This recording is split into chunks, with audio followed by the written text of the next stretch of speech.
Hello friends, कैसे हैं आप लोग। चलिए आज के क्वेश्चंस में हम लोग चलेंगे।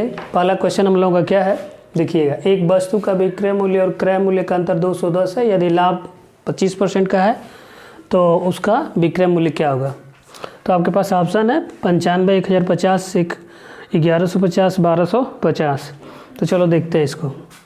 पहले सबसे पहले देखिए क्या क्या दिया जाए, क्या इसमें दिया गया है। कह रहा है क्या कि एक वस्तु का विक्रय मूल्य और क्रय मूल्य, यानी कि इसका दिया गया है कि SP माइनस CP का अंतर कितना है, तो 210 है। यदि इसका प्रॉफिट दे रहा है 25% तो इसका विक्रय मूल्य क्या होगा, यानी कि सेलिंग प्राइस पूछ रहा है आपसे।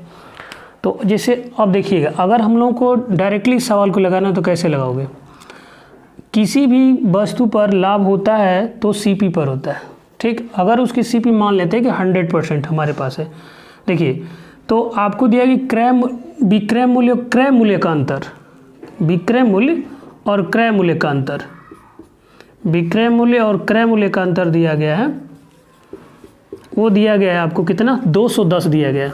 देखो विक्रय मूल्य माइनस क्रय मूल्य ही क्या होता है, तो लाभ होता है, यानी कि लाभ आपको 210 का है यहाँ पर। और ये भी कहा गया कि यदि लाभ 25% है, लाभ 25% है तो विक्रय मूल्य क्या होगा। अब देखिए ये किसी भी वस्तु पर अगर लाभ होता है आपको 100 पे होता है, यानी कि ये 100% है। तो अगर इस वस्तु की कीमत अगर 100 रुपये है तो 25% और आपको लाभ मिल रहा है, यानी कि 100 तो ये था ही और आपको 25 और मिल रहा है, यानी कि टोटल 100 और 25 कितना हो जाएगा, 125। अब देखिए 25 का ये कितना गुना है, 5 गुना है, और 5 गुना है तो 210, तो 210 का 5 गुना कर लीजिए तो 21 पचे 105, यानी 1050, यानी कि इसका विक्रय मूल्य क्या हो जाएगा, 1050 हो जाएगा। चलो नेक्स्ट क्वेश्चन की तरफ चलो क्वेश्चन देख लीजिए आप लोग। नेक्स्ट क्वेश्चन आपके पास क्या है, तो नेक्स्ट क्वेश्चन है क्या कि एक व्यापारी अपनी वस्तुओं को विक्रय मूल्य 40% लाभ रखने के बाद 700 रुपया निश्चित करता है। कम बिक्री के कारण वह निश्चय करता है कि 10% लाभ पर अपनी वस्तुओं का विक्रय मूल्य निर्धारित करेगा। तो नया विक्रय मूल्य क्या होगा।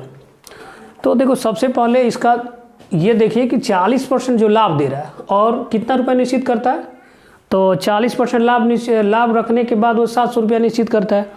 तो 40% को अगर हम लोग 40% को अगर हम लोग इसकी मीनिंग देखें तो 0 से काट लीजिए, यानी कि 2 बटे कितना होगा, 5।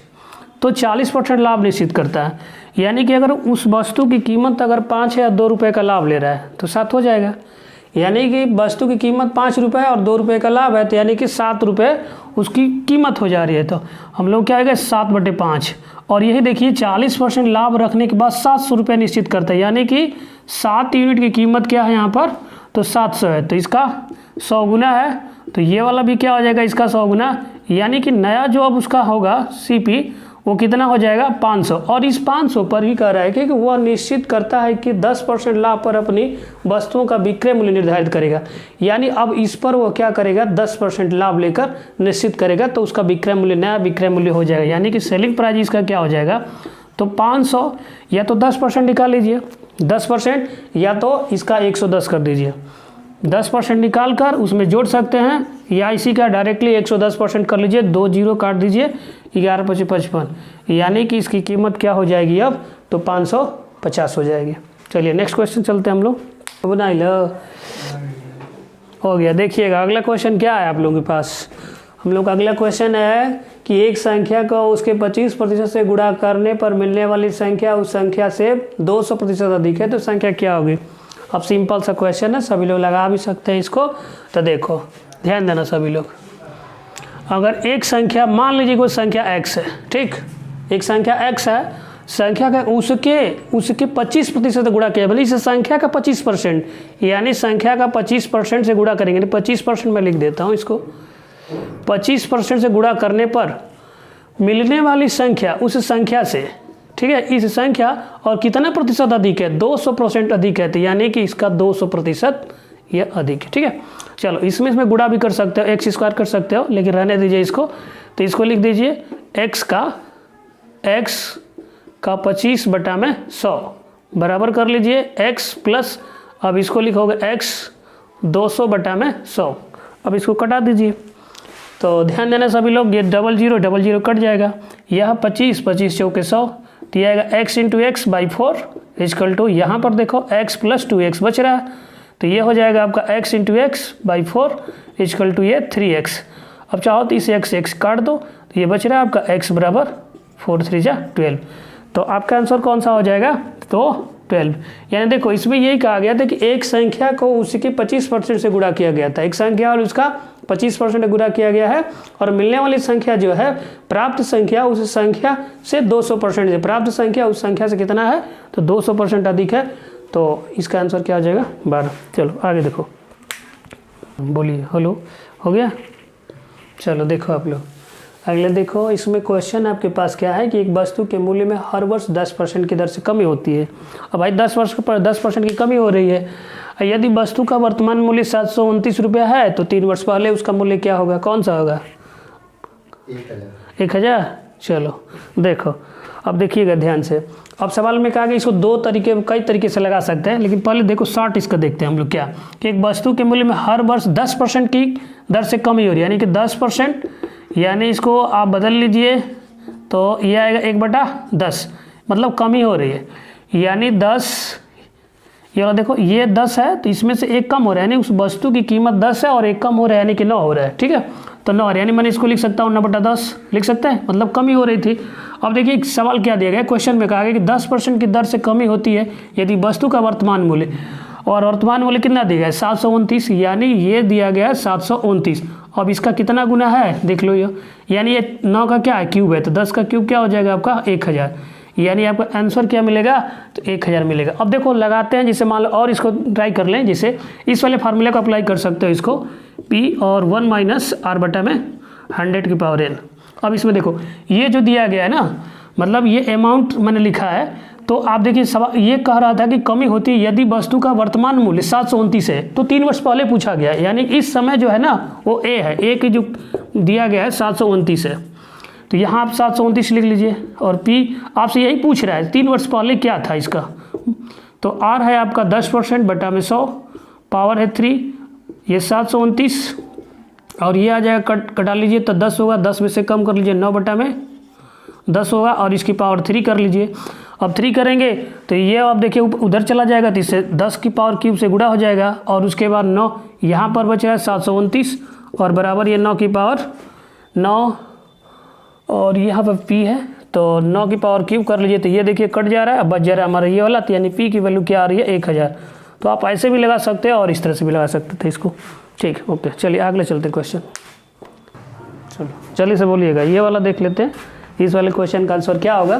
तो एक बार पढ़ दे रहे हैं सवाल को, हम देखो आप लोग। कह रहे कि यदि संख्याओं में 20, 37, 54 और 105 में प्रत्येक में से x घटाया जाता है तो इस तरह प्राप्त संख्याएं समानुपात में होती हैं या समानुपाती होती हैं, तो इनका मध्य अनुपाती क्या होगा? तो सबसे पहले x अगर निकलेगा तभी तो होगा, x निकाला जाएगा तभी होगा। तो चलो ध्यान से देखो सभी लोग, अगर हम लोग क्या करें कि 20 में से x घटाते हैं, समानुपाती होती है, तो 20 और ये हो जाएगा 37 माइनस x बराबर, इसको लिखेंगे 54 माइनस x बटा में 105 माइनस x मैंने कर दिया इसको। अब देखो इसमें यहाँ पर थोड़ा सा ध्यान देते हैं हम लोग, भाई इसको अगर हल करेंगे तो बड़ा टाइम भी लगेगा, एक समान निकालने में बहुत ज़्यादा समय लगेगा। तो यहाँ पर अगर सभी संख्याओं में से समान घटाया जाए, देखिए minus x minus x minus x minus x, यानी कि सब में से x घटाया जा रहा है, तो आप इनको हल ना करें, बस इनको माइनस करिए। 37 में से 20 माइनस करेंगे 17 आएगा, फिर इसमें से इसको मैं 105 माइनस कर लीजिए, कितना 51 आएगा, बस आप x लगा लो, x की क्या मान आ गया, तो 17 यहाँ 51, x की वैल्यू क्या आ गई? 3 आ गई। इसका मध्य अनुपाती पूछा गया है, तो मध्य अनुपाती सभी को पता है,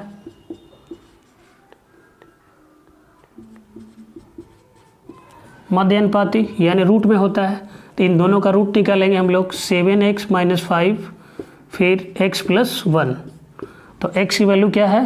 तो 7 इंटू 3 माइनस 5 और इंटू 3 प्लस 1, हल करेंगे इसको तो यह आएगा 21 में से 5 माइनस करेंगे 16, 3 1 4, 16 चौके 64, और 64 का स्क्वायर रूट क्या होता है?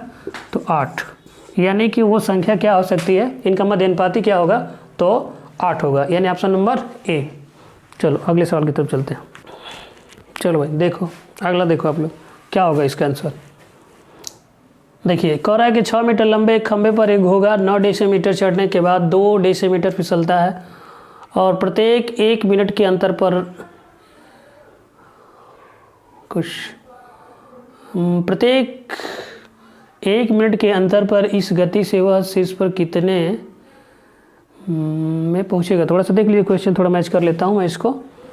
क्या है, प्रत्येक 1 मिनट के अंतर पर इस गति से, ठीक है, प्रत्येक 1 मिनट के अंतर पर इस गति से कि वह शीर्ष पर कितनी देर में पहुंचेगा। ठीक है, क्वेश्चन सही है। अब देखो आप लोग थोड़ा सा इसका लैंग्वेज समझिए बस वाले। सवाल में दिया गया कि 6 मीटर लंबे एक खंभे को, और यहाँ क्या गया कि 2 डेसीमीटर, मतलब इनको आपको जो इनका यूनिट है एक साथ करना पड़ेगा। तो ये 6 मीटर दिया गया है, तो इस 6 मीटर का तो डेसीमीटर में बदल लीजिए।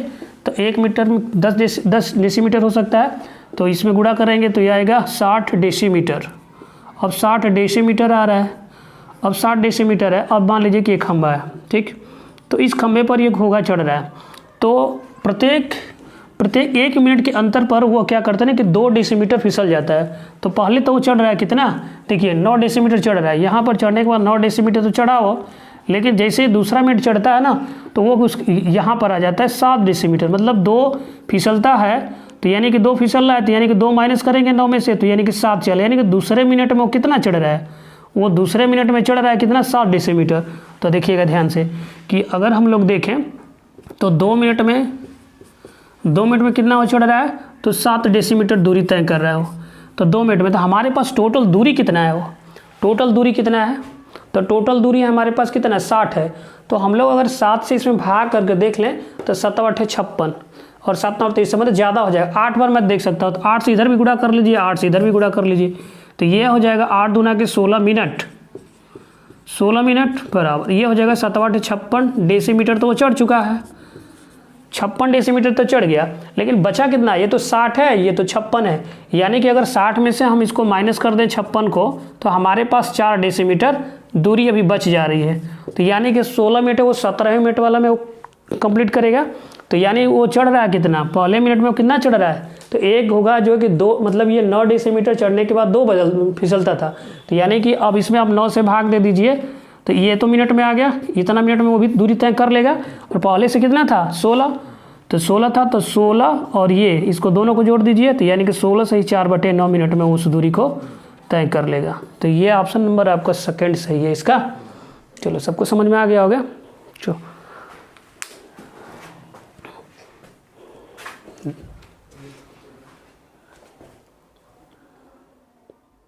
रहने देना।